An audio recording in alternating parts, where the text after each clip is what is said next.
Well, during the pandemic, federal funding went towards a lot of benefits, things like Medicaid. It's all to keep coverage going as Americans were struggling to make ends meet. But now, thousands might be at risk of losing that coverage because the boost from the feds is running out. WCNC Charlotte's Jane Monreal live in studio. So, Jane, you spoke with a woman who says not only is she concerned about her benefits, but she's confused if she's losing them. Yeah, that's right, Carolyn. Her name is Ellen Schaeffer, and she lives in Hickory. And before the pandemic, she had only Medicare, right? So she says the confusion stems from the pandemic, when she was told then that she would be entitled to Medicaid coverage as well. I cannot possibly be the only person that this has happened to. Ellen Schaeffer says she was diagnosed with essential tremors when she was 40 years old. Now 67, she sees a few doctors regularly. She also has a number of prescriptions, including one to help with the shake in her hands. And as luck would have it, she also fractured her foot on Sunday. Schaeffer's counting on her health benefits. Problem is, she doesn't know the extent of those benefits. I'm not asking for anything that's not rightfully mine. I said, I don't want to be lied to.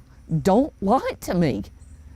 Just tell me the truth. She says social services sent her a letter saying Medicaid benefits granted to her during the pandemic were ending in March. Soon after I got this letter, I get a brand new Medicaid card in the mail that's issued April 28th of this year to April 28th of next year.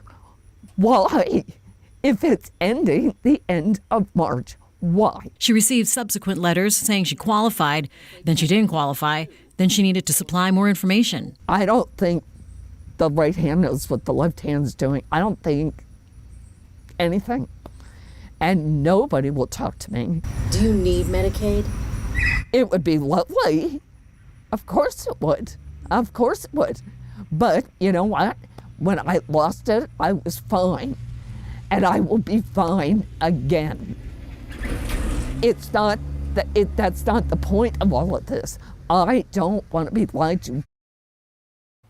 Well, we reached out to the State Department of Health and Human Services, a spokesperson who told us that their Medicaid staff will reach out to her directly. But as a reminder, officials also say that all Medicaid beneficiaries should work with their local department to make sure the paperwork is filled out properly. Live in studio, Jane Monreal, WCNC Charlotte. Jane, thanks so much.